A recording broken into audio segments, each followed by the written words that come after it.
Welcome to the PCN Capitol Preview. I'm Larry Casper. Today, the topic is hunting in Pennsylvania, but first, we're joined by Tom Reese, Harrisburg reporter from WESA. Welcome. Thanks for having me. Tom, you filed a story about a debate between the candidates for PA Attorney General. First, describe the background of each candidate. Start with Dave Sunday.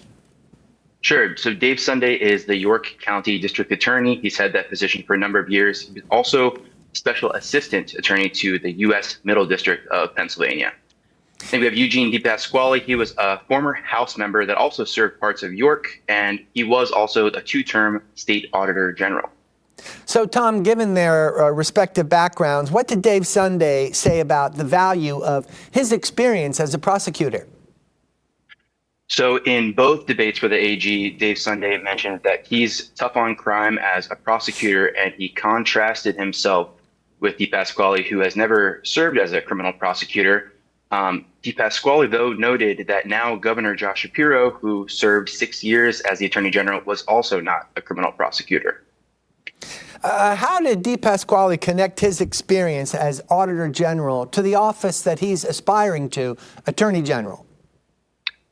So as State Auditor General, DePasquale noted a few times that his office tested a backlog of, or found a test that looked at untested rape kits, rather, and also investigated a child abuse hotline that apparently wasn't working as well as it could have.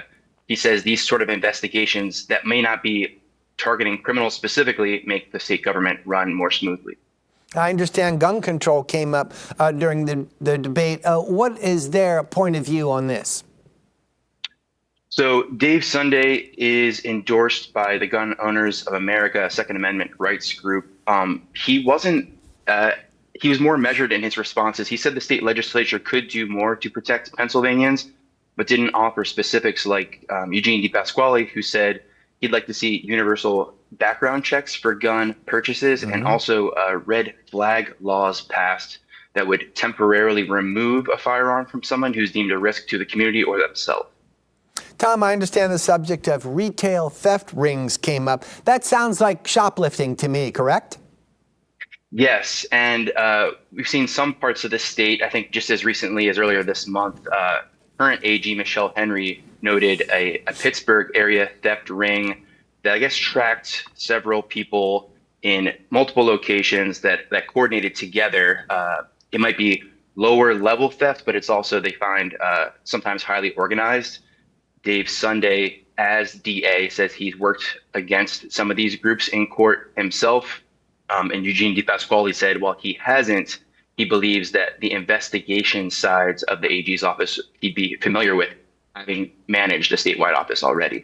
I think a lot of us tend to connect shoplifting with an individual doing it, but this sounds like a much bigger, a large-scale problem. And just how serious a problem is it? I'm unclear on exactly how serious it is, but I know when I previously worked in northeastern Pennsylvania, some groups were charged coming in from out of state because Pennsylvania has a number of major highways that run through it, whether south into Maryland or northeast into New York or New Jersey. It's an easy way for some people to get in and get out and maybe not be recognized as easily in this state. You wrote in your story that the candidates weighed in on eliminating cash bail for certain offenders. Just what is the issue here, Tom? So people argue that some held in prisons are sitting there only because they cannot afford bail. So they haven't been tried for a crime. They're awaiting sentencing. Some places like in Philadelphia have taken a different approach, while saying either setting a very high bail amount so someone who's maybe deemed a risk could not get out, or not asking for bail in smaller amounts so people could leave and await their sentencing date in the community. Dave Sunday said he's opposed to ending cash bail. DePasquale said he also took a more measured approach and said he'd like to see maybe some reforms there, but said setting bail is an important way to protect the community as well. So then the problem, according to some progressive groups, is that if the offender doesn't have money, he's more likely to go to jail before trial. Right. So that sort of, I guess, wealth-based detention is the way one group put it online. People see that as a big issue, that if I have $5,000 and I committed a crime, maybe I can walk. Someone who doesn't might have to sit there for a few weeks or even months. Now, I understand the state of New York took some action on this subject, and perhaps that inspired the candidates to talk about it at the debate. Yeah, that's right. It's seen as controversial as some. I think some tough on crime groups have weighed in. You might have seen political ads recently that say, so-and-so prosecutor let this person walk because they didn't set bail. They committed this crime after the fact. I believe those are pretty few and far between, those instances. But I'm sure it's going to be a point that gets debated even after whoever's elected AG is in the office. As a reporter, Tom, you know that abortion and reproductive rights are coming up frequently during this campaign. Did they come up during this particular debate for Attorney General? Yeah, that topic came up during both debates. Eugene DePasquale has talked about his family experience in that an ectopic pregnancy they experienced and needed to use a procedure that protected his wife's life. He said he would never prosecute a woman or a doctor for choosing an abortion. Dave Sunday said he would always uphold Pennsylvania's laws and believes that Pennsylvanians would not vote to overturn abortion. But he did say that he would protect any laws that he has on the books. Let's talk about one more issue, Tom, that came up during the debate, and that is the subject of legalizing marijuana. And the Attorney General might have his own point of view on this issue. What did you hear? So we heard that DePasquale is for legalizing marijuana, but with protections to make sure children wouldn't have access to it. He believes it'd be a good tax revenue for the state. DePasquale said he had some reservations about that, especially around drivers who might be intoxicated and how the state would be able to test, or how police would be able to test to see if someone's under the influence. So it looks like we have a more pro-legalizing candidate in DePasquale, where Sunday has maybe the more DA legal background approach, saying maybe not so fast. Did either candidate talk about the Attorney General having the resources to go after marijuana offenders? What I remember the most is them talking about how we could test the potency of marijuana and how DUIs might be able to be looked at the way breathalyzers for alcohol are used. I don't think that technology is widely available yet in Pennsylvania. All right. Thank you very much, Tom Reese from WESA. Thanks for having me. More of the PCN Capitol Preview after a short break. Welcome back. Our guest is Steve Smith, Executive Director of the PA Game Commission. A father and his two sons are criminally charged with poaching. Steve, what did they allegedly do? Well, Larry, this is a really unfortunate case because the evidence would certainly seem to indicate at this point that these individuals harvested an excessive number of deer over a period of years. Some of the evidence that our officers have been able to gather, and there's pictures that you might have seen, show that these deer were what we consider trophy class. Some of these animals were trophy class animals where, a once in a lifetime opportunity for a licensed lawful hunter that they were deprived of because potentially these individuals went out, harvested those deer unlawfully, and again, deprived individuals. And really, any animal that you could harvest lawfully is a trophy, but some of them were just clearly had reached a point of maturity and age where we consider them to be trophy class. And again, instead of giving our lawful hunters an opportunity to pursue them and harvest them, the evidence would seem to indicate that several of those animals were harvested illegally. What are the characteristics of a deer that is considered trophy class? It really comes down to age and the kind of habitat that deer's had to survive. And for our antler deer, for our buck, if they've had age and good habitat, then those antlers are going to grow pretty significantly in size. And one point I want to make about that case that I can't stress too strongly is that the only reason our officers were able to do the investigation, to find out about what was taking place, is because a concerned citizen gave them a tip. And for a lot of our cases that we're able to make, it depends on that. It depends on an individual who sees something, has concerns as to whether or not their activity is lawful, and then reaches out to the Game Commission and reports that activity. And this case is one of many over the years where somebody pointed our officers in their direction, said you might want to investigate and find out what's going on here. And sure enough, when our officers did so, it led to evidence after evidence after evidence indicating potentially unlawful activity taking place over a long period of time. So we thank that individual who gave that tip, and again, encourage anybody who sees anything concerning regarding hunting to do the same.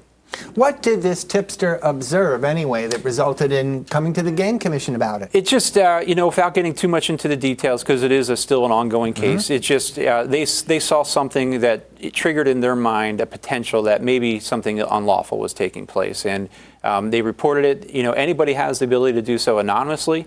To just say, hey, again, officers, maybe take a look at this individual. I've heard something or I've seen something that's raised some flags. Please take a look at them. And our officers are able to do that and dependent upon it. And so many cases have been made over the years because of concerned individuals. And about how many bucks were killed in this situation? That evidence is still being gathered today. I talked to one of our individuals yesterday who's involved in this case, and they are still very much in the process of following leads. What's it up to so far? Can you say so far? It appears to be several dozen, potentially, over a period of years.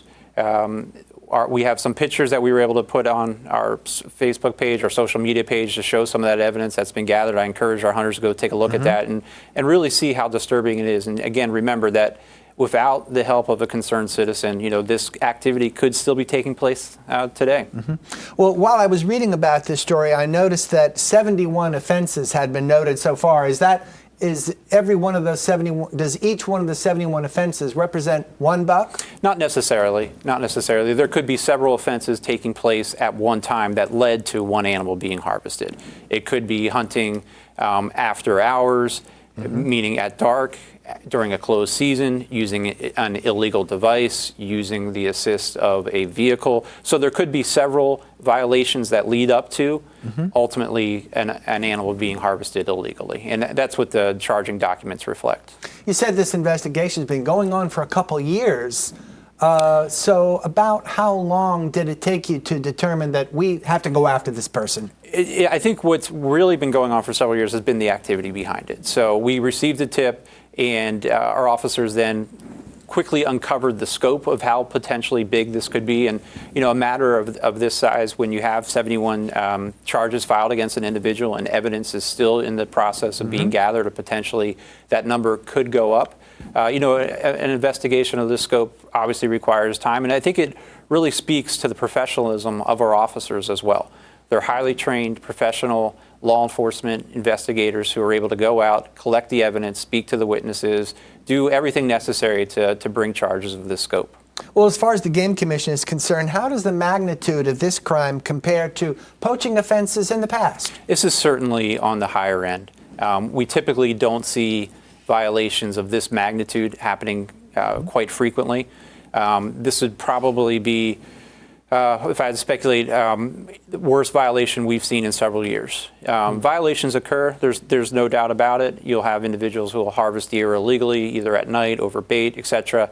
But certainly not on this scope. It's unusual to find this kind of unlawful activity taking place, and it speaks to just, again, the scope. And these were individuals who were almost harvesting these animals just out of pleasure, just enjoyed doing it and continued to do so. And that's very rare to find. Let's try to establish some perspective for this alleged crime. In other words, what is the legal limit for bagging deer right now? If it's an antler deer, which again, a lot of these deers that were harvested were antler deer, hunters in Pennsylvania can take one antler deer per year. Now, when it comes to antlerless deer, or doe as they're commonly referred to, individuals can harvest in addition to 1, 2, 3, it depends on how many antlerless licenses that individual has received, which depends where they're hunting. We allocate, or we separate the state into wildlife management units. There's 21 across the state, and then we allocate licenses within those units. So an individual could harvest 3, 4, 5, in some places even more antlerless deer, but antlerless deer, but it's always one antlered deer in Pennsylvania. So what happens to these poachers next? The father and two sons. What's the next step? Started with the Game Commission, and then eventually it's got to go to other formal law enforcement, right? Well, the Game Commission filed the charges, and the Game Commission will prosecute those charges through the court system. And all those steps will take place here over the next couple of weeks and months. The first domino to fall essentially was the filing of charges. Now, the formal charges have been filed, the investigation, the evidence has been gathered, the investigation is ongoing, and the individuals, of course, will have the due process rights afforded to them to claim their innocence and take it from there. One more question about this, Steve. What should potential tipsters look for that might indicate poaching? Well, I think what it comes down to what we talked about originally, which is hunters can harvest one antlered deer per year. So if an individual is harvesting in excess of that, social media is a great way to find those tips. Individuals posting additional antlered deer that they've killed after already harvesting their one limit. That is certainly something that we would hope would trigger a desire to call the Game Commission and find out if those excess deer were harvested illegally. So let's consider the deer population in Pennsylvania in general, Steve. Just how does it look? What's the latest? Well, it's always difficult to talk about the deer population in the state in general because it varies so much depending on where you are in the state. We know that deer don't spread out evenly over the landscape. They really go and flourish in areas where the habitat is good.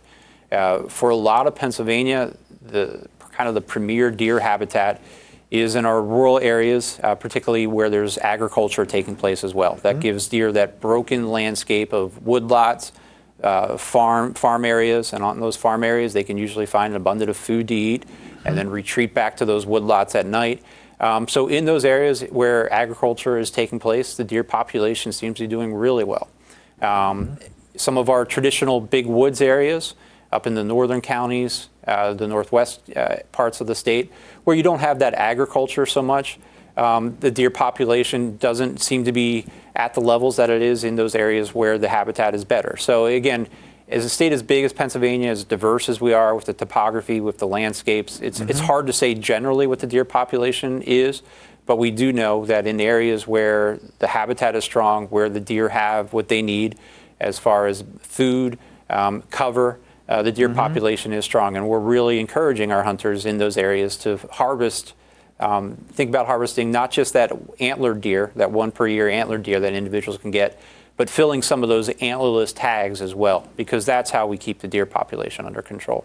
And what about their habitat? How much is it changing in Pennsylvania? Sometimes I see a deer in someone's backyard and I'm thinking something forced that animal into the suburbs. Deer are amazing when it comes to their ability to adapt, their ability to survive. We see it constantly where habitat has changed, be it an area that once was a farm or once was a vacant field, now becomes a housing development. So that pushes those deer out of those areas. Or massive parking lot. Or massive parking lot. But as long as they can find just a little bit of wood, a little bit of cover for them to be during the day, they can still come out at night into those areas. And in fact, they are doing so. I think our farmers would testify to that. The deer have the impact on the crops, have impact on landscaping in those kind of housing developed areas. So deer don't need much to survive in terms of forested habitat. They can survive in a small woodlot as long as there's cover for them during the day when humans are out, and then at the evening the deer will come out as well. How significant is hunting in controlling the deer population? It's our primary method, and it has been for as long as the agency's been around. And it says so right in our statute, Title 34, that the Game Commission is responsible for, which is that our ability to control wildlife populations is dependent upon regulated hunting. That's the method by which deer or all wildlife populations are managed in the state. So be it turkey, bear, elk, deer, even our small game hunting is the way in which we manage those populations. And if we didn't hunt deer, would we notice, absolutely, for example, an explosion in the deer population? There would be. Just how much of an impact is hunting having? There would be an explosion of the population, and then it would reach the point where the deer essentially ate themselves out of their home. If the deer numbers were too high, and that's what hunting does. Regulated hunting keeps the population in check. So it would climb, and then ultimately crash. And nobody wants to see that taking place, and that's why regulated hunting is so important to manage the population. One of your game wardens in Westmoreland County made the following comment. I'm going to ask you to do some translation for me, because he said that the age class and antler structure he's seeing is phenomenal. Just what does he mean by that? It goes back for us to non-hunting types. Right. It goes back to that phrase, what a trophy animal. So he's talking about that age class. He's talking about having seen deer reach a certain point in life where their antlers are really peaking. And that might take 3, 4, 5, 6 years. And if a antlered deer, if a buck is harvested early, size, number of horns. Right. And if a buck is harvested early on in its life, it might only be a 4-point or a small 6-point. But if that buck can reach 4 years, 5 years, 6 years, you're going to see real antlered growth. So when he talks about age class, he's saying that hunters who are going out afield can expect to find some deer that are or close to the peak as far as their antler productivity. So hunters would be encouraged by hearing this news, for sure. Absolutely. About how many deer are harvested by firearms here in Pennsylvania? Well, we'll harvest several 100,000. I believe it would be closer to 200,000 to 300,000 that will be harvested by firearms this year. Would that be more than half or the majority? That's what the majority. Would you say roughly? That's still the majority. However, I'll also offer that our archery hunters are closing that gap. More so ever than in recent years. Archery season, that's why I bring it up. Yeah, archery season is something that is expanding as far as popularity due to extended seasons, due to crossbows, the use of crossbows in the past couple of years, and due to a lot of hunters just finding it's a nicer time to be out afield. When you can get out in October or November where the temperatures are relatively mild, a lot of our hunters are finding they prefer that versus, say, a firearms season in December where it might be incredibly cold. And then you also throw in the deer rut, which happens in that end of October, November timeframe, which is when the mating season for deer, and deer are on the move. So you look out when you're driving at night. Look out, absolutely. So you add all those factors together, and you can see why archery season is really increasing in popularity across the state. Now, the crossbow being legal in Pennsylvania, that's a relatively recent development. What made that popular anyway?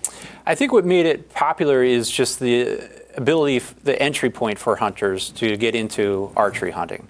Meaning the expense?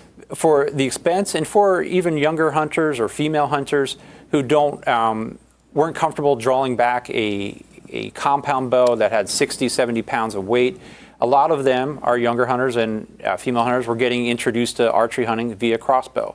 On the other end of the spectrum, too, for our older hunters, after maybe decades of shooting a compound bow, just find that the shoulders don't let you pull that back anymore, and they've transitioned over into crossbows. And then even for hunters of all age class, what a crossbow allows you to do is be really proficient when it comes to archery hunting, because pulling back a compound bow brings with it a lot of movement, and movement is what usually gives away a hunter's presence. So again, our older hunters are liking crossbows, younger hunters like crossbows, but hunters of all age are finding it's a way to be really efficient in the woods, and that's why their popularity has really increased. I wonder if hunters took the initiative and went to the Game Commission and said, we want to hunt with crossbow. They absolutely did, and this would have taken place about 10, 15 years ago, where multiple hunters came to the Game Commission and said exactly that. And what happened is they saw other states that were legalizing and making lawful use of crossbows,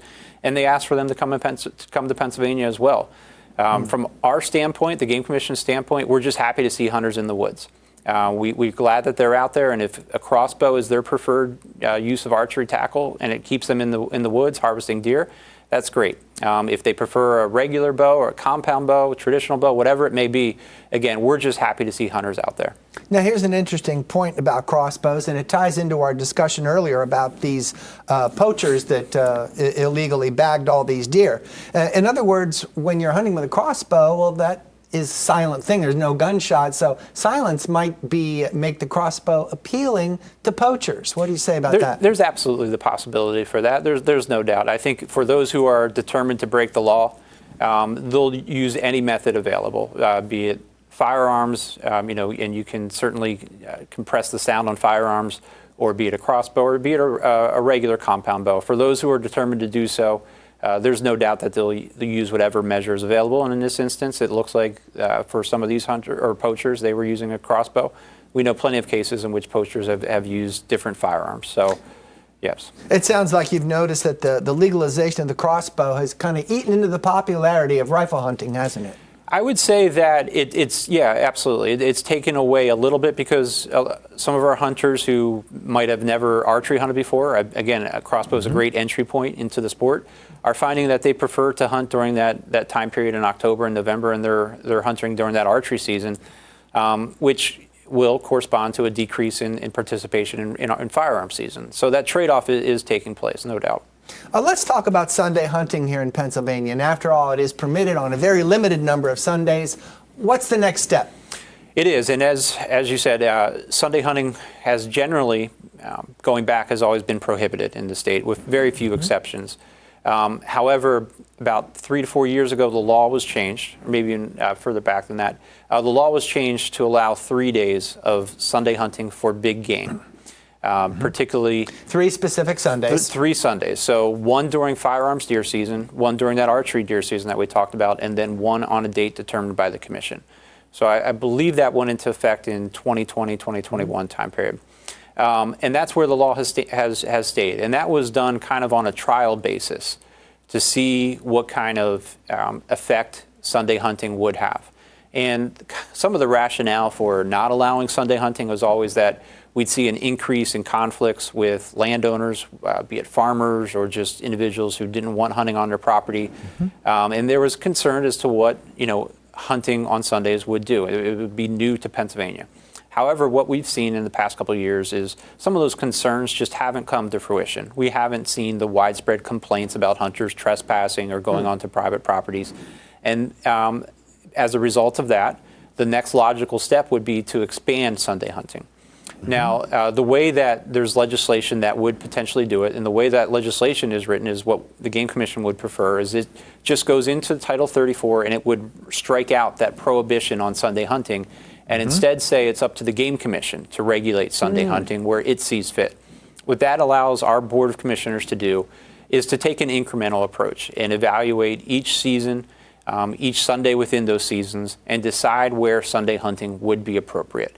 That would be our preferred way of handling Sunday hunting, and that legislation is pending, and we're now coming down toward the end of the legislative session, and certainly hoping to see that bill reach the governor's desk.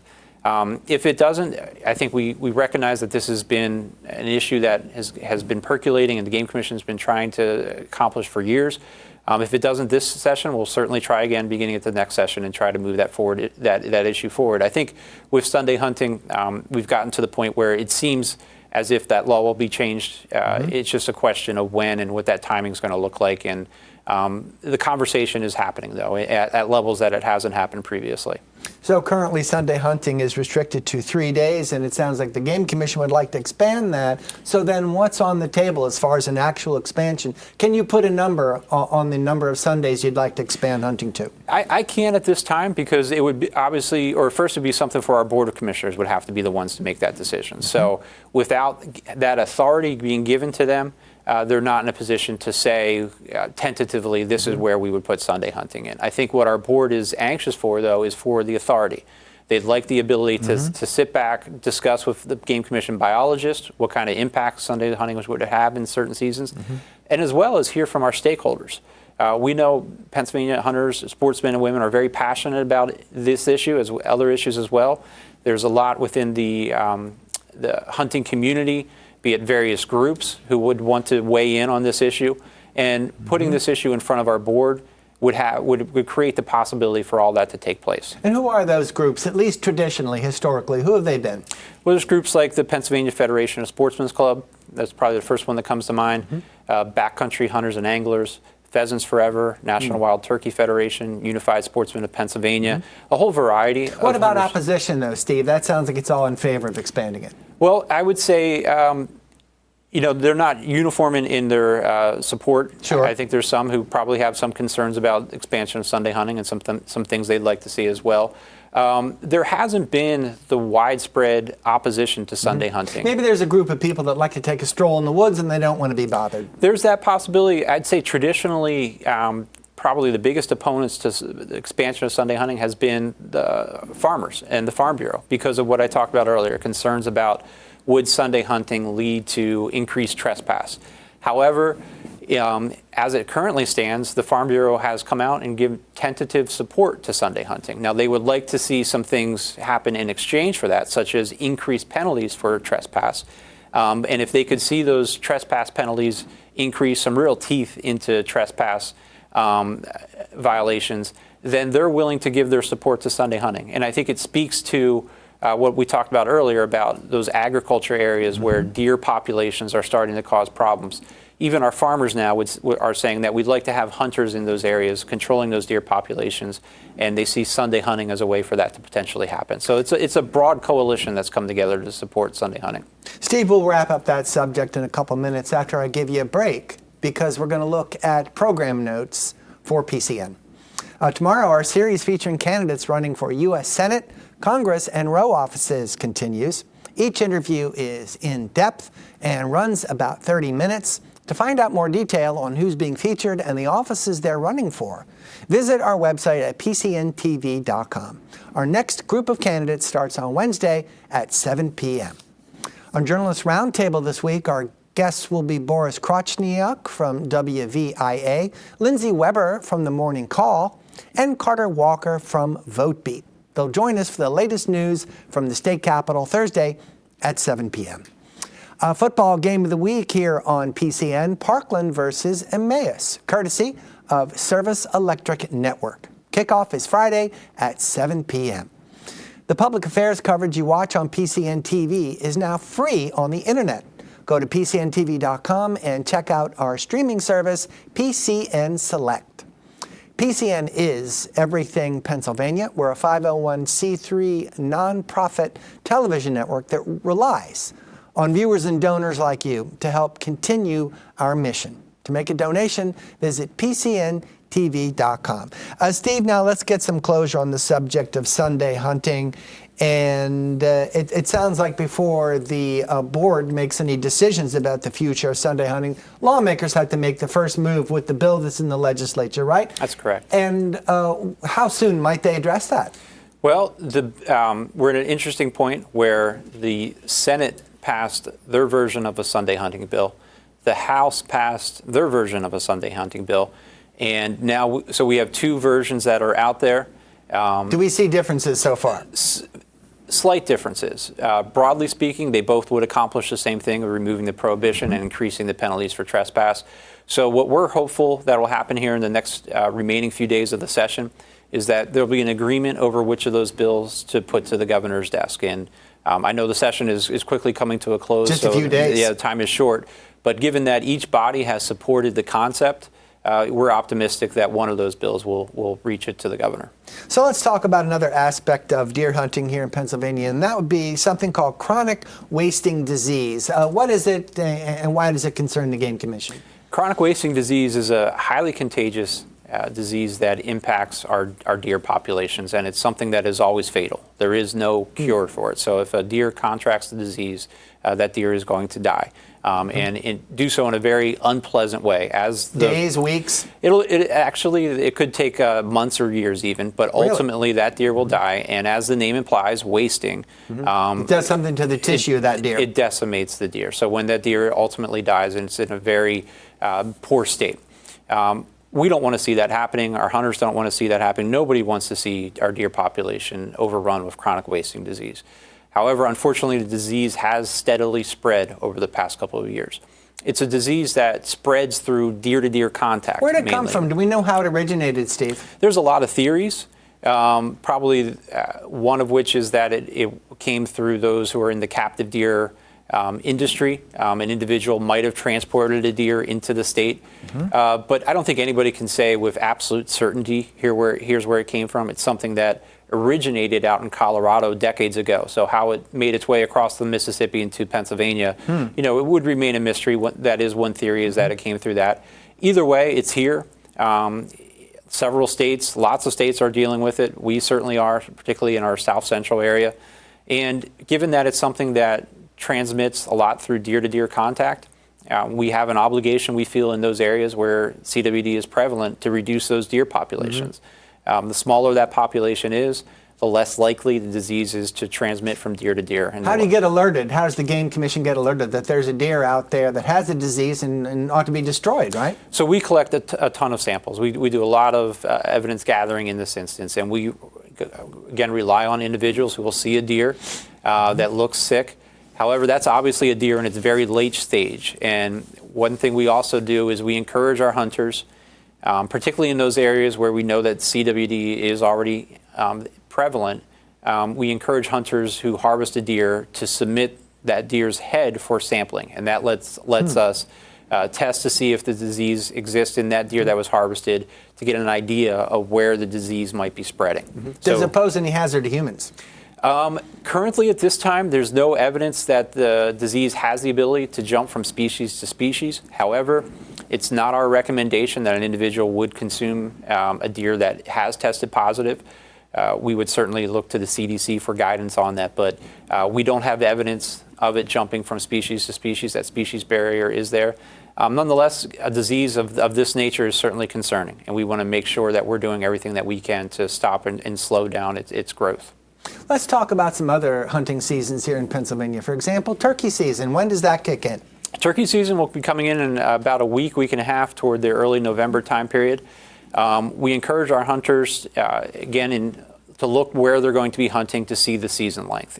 We vary that season length by WMU, or wildlife management area, depending upon how the population seems to be doing in that area. It can change year to year? It can absolutely change year to year. So we certainly encourage any of our hunters who are going out for turkey to first check our digest, a Hunter Trapper Digest, check our website, find out how long that season is in your area. But generally speaking, across the state, it's going to be about a 2 to 3 week season. Now, if a hunter wants to bag a turkey, what kind of weapon is he allowed to use? They're allowed to use a shotgun. That regulation was changed several years ago to just limit our fall turkey hunters to just using a shotgun. Oh, what was it changed from? Previously, hunters could use a center fire. So you had individuals who had a what? Steve, a firearm, a center fire firearm. So it might be a higher caliber a firearm which has the ability to travel a long distance. Those are lawful for hunting deer or bear in the state. And the board put a regulation in several years ago. And it was in response to, at that time, what we saw as a declining turkey population. And our board had really decisions versus shortening that season more so in areas, or limiting the use of weapons to just a shotgun. And the board chose to implement a restriction that would just allow the use of shotguns for harvesting fall turkey, as well as spring. And the duration of turkey season depends on where you want to hunt, Depends on where you want to hunt, absolutely, yes. How much can it vary statewide from one area to the next? It's typically... In other words, what area is rich in turkeys, another one might not be? It's typically for those areas where the population can withstand an additional week of hunting. In those areas, you're looking at about a 3-week season.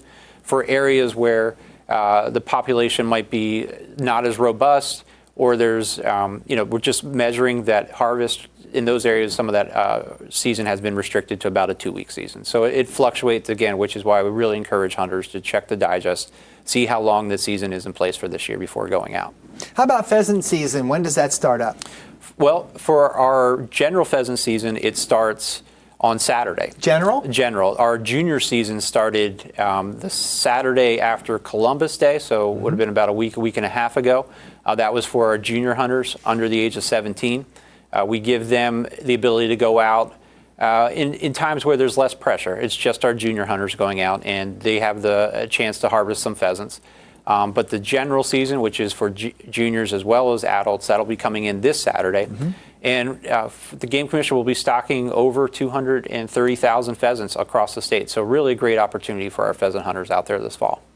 What kind of weapons are hunters allowed to use if they're going after pheasants? And that, again, is shotgun as well, which, given how difficult it can be to hit a pheasant, particularly one flying, our hunters are absolutely going to be using shotguns in those situations. That's what you want to use. A minute ago, you mentioned young people, and then it occurred to me that young people have a lot of competition for their attention these days, and I wonder how active the Game Commission is in engaging young people in this recreation. Absolutely. It's a huge issue for the Game Commission. It's a huge issue for wildlife agencies all across the country, is how do we keep our younger hunters engaged? And from the Game Commission's perspective, what that really comes down to is creating opportunities. So we do junior seasons. We have a junior season for spring gobbler. We have a junior season for pheasant. We have a junior firearms antlerless season, and that'll be taking place this week as well. So we create special seasons for our junior hunters to get them involved. However, we also recognize that for our junior hunters, it means somebody else taking them out. They need that parent, they need that family member, they need that friend who can take them out. So just generally, we're looking to create opportunities for all hunters. And we ask those hunters who have a youth in their life who might be interested in hunting to come along with, and that's really the pathway for a lot of our hunters. Let's talk about bear season in Pennsylvania. And there's different kinds of bears too, right? Pennsylvania, we have the black bear. That's our premier species, about 16,000 or so within the population. And I talked earlier about how there's a possibility for our deer hunters to get a once-in-a-lifetime trophy. That certainly exists for our bear hunters as well. We measure bears by their size. Yeah, how big are these bears on the average in Pennsylvania? On average, around a 200-pound bear is a really good adult bear in Pennsylvania. However, we know, and again, it goes back to habitat and food and cover, we know that there's areas where bears have the ability to survive for multiple years. And when they do so, there's some really significant bears that are being harvested, 500, 600, 700-pound bears. And again, the same question, what kind of weapons are hunters allowed to use to go after bears? So this is our center firearms, our rifles. This is where those seasons, now that being said, there's also a few select seasons where archery hunters can harvest bear, and that'll be taking place here shortly. Our archery bear overlaps with our archery deer season, as well as, again, the end of this week, there's the possibility for hunters who are using a muzzle loader will have the ability to harvest bears. So we provide a variety of opportunities for bear hunters. And again, encourage anybody who's thinking about hunting bears to check our digest, see what the season length is in these areas. In some areas where bears are a problem, nuisance bears, we've adopted extended seasons after or during the firearms. Why are they a problem? Going in people's trash, for instance? People's trash, farmers, who have bear complaints. Do they go after crops? They absolutely do. Absolutely do. A bear can wreak havoc on a cornfield, and farmers have made us aware that happens from time to time. So, you can see all that goes into managing species and setting these seasons, and where we try to direct hunter focus and attention, and to achieve, again, going back to hunting being the method in which we manage wildlife populations in the state. Now, unlike all the other species we've talked about, a bear strikes me as something that could be dangerous. Any advice on dealing with if suddenly you're face to face with the black bear out in the Pennsylvania woods? Bear attacks in Pennsylvania are incredibly rare. Is that right? Not to say it never happens. Usually when it does, it's associated with the bear trying to get at food, or an individual trying to intervene between a bear and their dog. That typically happens, where an individual will let their dog out at night, not knowing that there's a bear in the yard, and you can see how that could create a conflict in a hurry. But for our bear hunters, I can't say I'm aware of any instance in which a bear hunter had a conflict with a bear in which the individual was in danger. It's typically a bear going after food, maybe in a camping situation, or bear having a altercation with a domestic dog and the individual getting involved. That's typically where any incident could take place. We're aware of a bill in the legislature that would use a drone to recover game, and that's interesting to consider that this new technology could have an impact on hunting. So what is in this bill right now, and what do you hope to accomplish? Yes, this bill was introduced by Senator Coleman, I believe, in the Lehigh Valley area. And what it would do is go through the provisions in the law that currently are in conflict with using a drone, and it would create a specific exception for using a drone to recover an animal that was wounded or attempted to The animal harvest. has to already be down. That's important. It is. And this bill would also then create a permit structure where an individual who operates a drone, and there's certainly some who do, specifically for this purpose of recovering wounded or killed wildlife, the individual would apply for a permit, demonstrate proficiency with a drone, demonstrate that they have insurance, demonstrate that they understand the rules and regulations whereby drones can be used, and an individual who had a permit would then be able to use a drone in situations to recover wildlife. Now, it's important to note that that's legislation currently. It hasn't made its way through the process. Again, we talked about how there's not much time for things to move forward.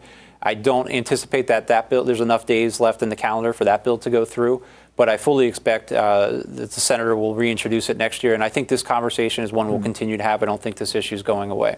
I understand the Game Commission wants help from hunters to help keep track of rabbits. What's going on there? Again, similar to CWD, we talked about that. Chronic wasting disease. Chronic wasting disease.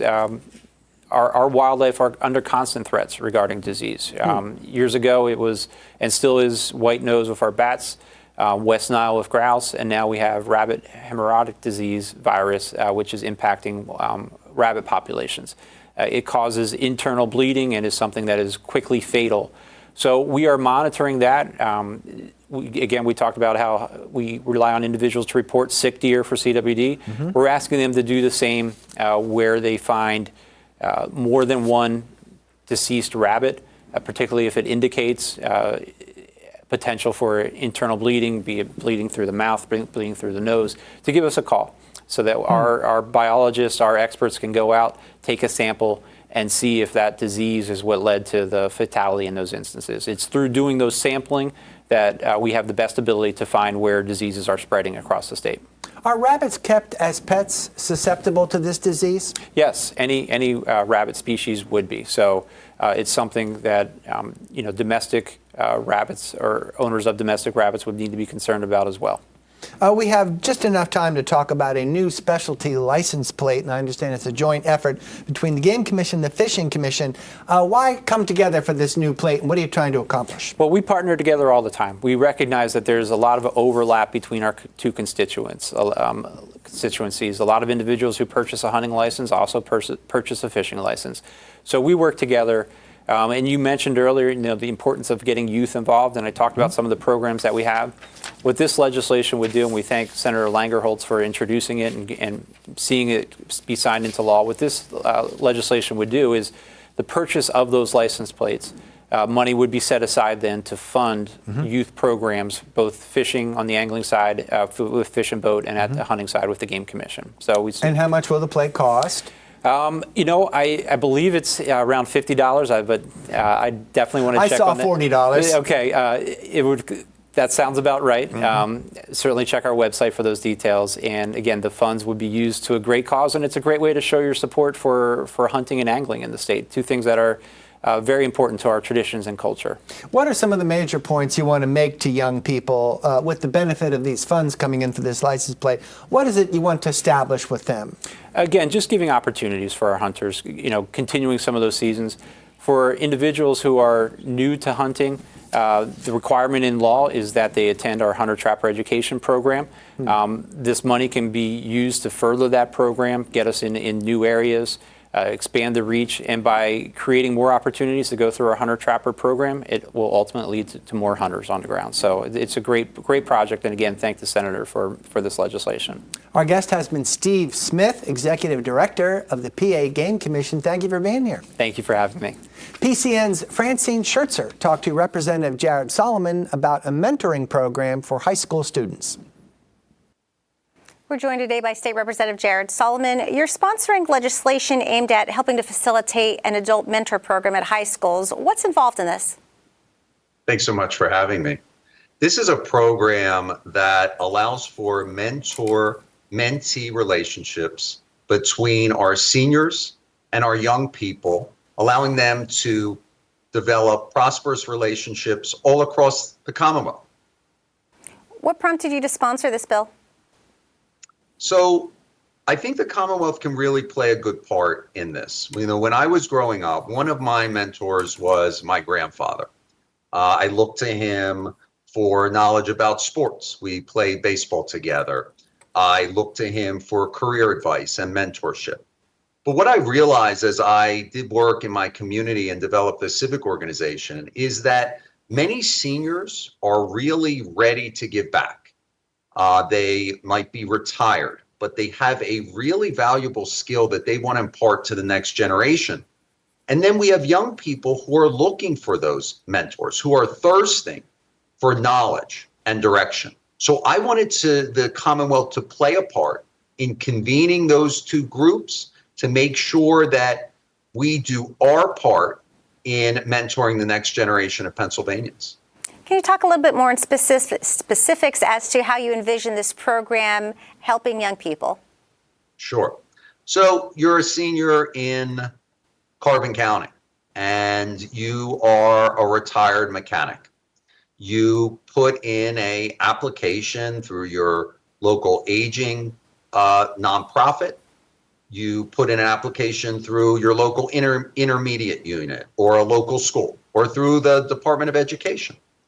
Get your clearances, and then your local school will match you up with a student in the community who has similar interests.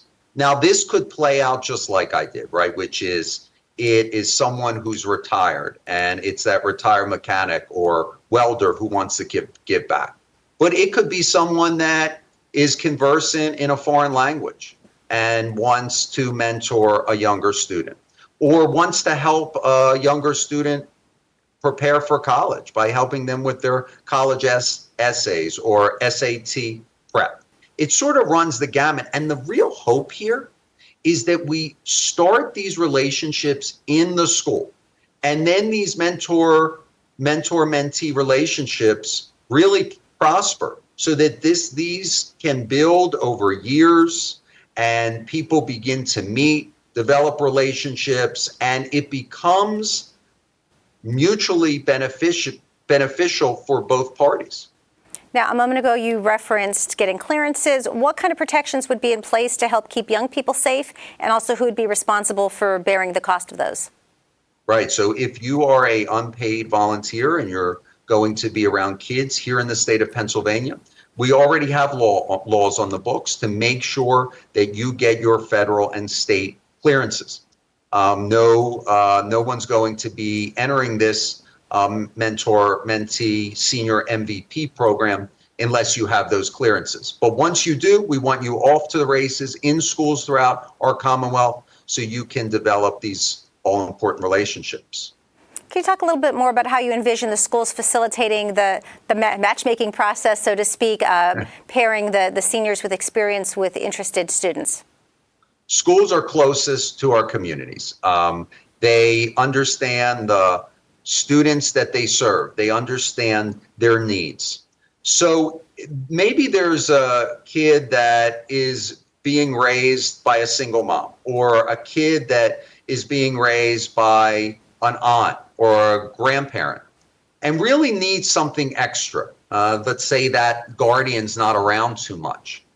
I want that school to be able to say, you know what, I think this particular student would be a good fit with the MVP program.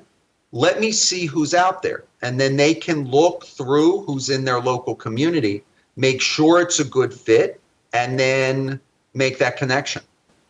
Do you anticipate that the connections with the seniors and the students would be occurring during the school day, or is this something that you anticipate would be more of an extracurricular endeavor?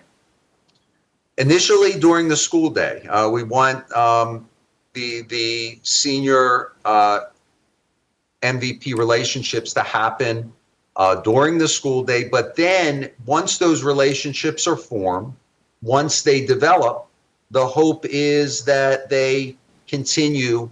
Let's say a senior wants to talk more about their particular career, but they want to grab coffee to do it. They want to go back to their former place of employment to introduce them. Let's say it's a lawyer to some of the folks that work in the firm, or a carpenter, maybe to think about becoming an apprentice and introduce folks to some of the current people who are serving in that capacity. I want this to be the beginning, but not the end. I really want to see it develop based on the relationship interest between both the senior and the young person. The Senate recently approved this bill. What happens next? It's going to run today. There was one vote, 49-1 in the Senate. It should run and pass in the House and then go to the governor's desk. Assuming this becomes law, how long will it take for the program to actually come to fruition and be utilized? It's going to be dependent on resources. That's noted in the bill. But we hope that we find the resources working in partnership with intermediate union units, local schools, Department of Aging, Department of Education, to bring resources to bear so that we can get this program moving. We can promote it. People know about it. The application is everywhere on the internet. And then once we get it moving, and they're really good stories here of young and old coming together in these prosperous relationships, then let's tell those stories so that we can encourage more young people and more of our seniors to get involved in this program. Representative Jared Solomon, thank you for joining us. It's a pleasure. Thanks so much. Thanks to Francine for that interview. Before we go, a reminder about our series featuring candidates running for U.S. Senate, Congress, and row offices. Each interview is in depth. Each one runs about 30 minutes. To find out more detail on who's being featured and the offices they're running for, visit our website at pcntv.com. Our next group of candidates starts on Wednesday at 7 p.m. That's it for the PCN Capitol Preview this week. I'm Larry Casper. Thanks for watching.